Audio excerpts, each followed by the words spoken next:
Are we willing to do what it takes to make our witness to the gospel as effective as possible? That's the question Paul asks today. And since Corinth was a place where athletics were an important part of life, it is no wonder he chooses a sporting analogy to drive home his point. Hello, I'm Stuart Baskin, pastor of First Presbyterian Church of Tyler, Texas, and this is your daily devotional for Friday, March 28th. 2025. In his ongoing discussion with the Corinthians regarding the burning question of eating meat sacrificed to idols, we have seen Paul make a very interesting argument. He agrees with the so-called stronger members of the church that because there really are no other gods besides the God we know in Jesus Christ, eating meat sacrificed to idols does not in fact implicate them in worshiping those idols or the gods they represent. But that isn't the only relevant factor here for Paul. The fact is, others in the church are scandalized by their actions, and it was causing a rift in the church. Pointing to his own practice of not exercising his right to receive payment for his ministry, Paul insists that the right course of action sometimes is to let go of one's rights for the good of the whole. It was a tough sell then, even as it's a tough sell today. We cherish our rights, especially those under the law, and we guard them zealously. But Paul isn't asking us to give up our rights completely, but rather to consider others when insisting on pressing our individual rights and how that hurts the rest of the Christian community. This is not a question of subordinating our rights generally, but only within the church community. So, having declared that he has given up his right to earn a living by receiving payment from the Corinthians for his ministry among them, Paul now asks a question we would also ask: what's in it for me? Paul's answer is as direct as it is disarming. What then is my reward?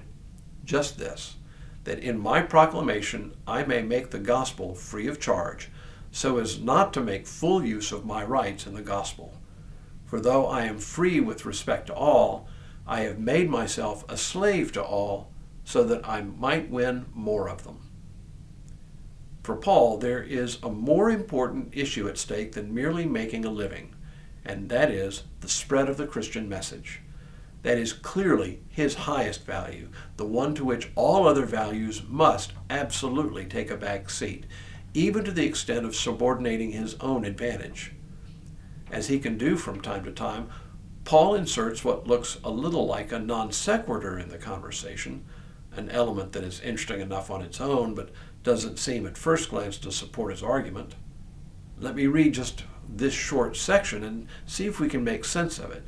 He writes, "Do you not know that in a race the runners all compete, but only one receives the prize? Run in such a way that you may win it. Athletes exercise self-control in all things. They do it to receive a perishable wreath, but we an imperishable one. So I do not run aimlessly, nor do I box as though beating the air, but I punish my body and enslave it, so that after proclaiming to others, I myself should not be disqualified." Why this analogy? Well, at one level, it's because Paul knows his audience well. Apparently, Corinth was the location for an every other year athletic competition, sort of like an every 2-year regional Olympics. The Games had only recently returned to Corinth after a nearly 100-year absence, so the church in Corinth would have understood an analogy from the world of sports very, very well. Okay, so that explains why he might have used an athletic analogy. But how does it inform his argument? In a nutshell, training for an athletic competition is all about subordinating everything else in one's life to the greater goal of winning a competition. My brother-in-law, Tony, was a member of the 1976 U.S. Olympic team in Quebec. He was a rower who had rowed in international competition from his college days.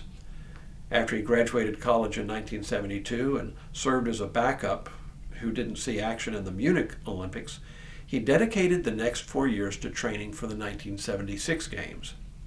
He put off graduate school, living in shared quarters with his teammates much of the time, He did find time to marry my sister somewhere in there, but even then, he worked jobs well below his skill level so that he could train as many hours a day as possible. That is all to say, Tony subordinated nearly everything else in his life to the larger goal of making the Olympic team and winning a medal. Unfortunately, as it turned out, an untimely mistake in the semifinal heat took his boat out of contention, but I saw at pretty close hand what it took to even make the team. Paul's point to the Corinthians is that if they are serious about the gospel and its spread, they have to treat it like an athletic event where they subordinate their own needs and even their own rights to the greater good of the gospel. As I said earlier, it isn't immediately obvious why he suddenly turns to this analogy, because he neither introduces it nor concludes it by making his point clear. But it turns out to be a pretty good analogy for the church. If we want to be the church and the people of God and the people God has called us collectively to be, it requires a certain amount of self-sacrifice on our part. That's not so hard to understand. When we return tomorrow, Paul gives the Corinthians a warning about not taking their place in the kingdom for granted. But for now, may God continue to bless you and keep you in all that you do this day and in all the days ahead.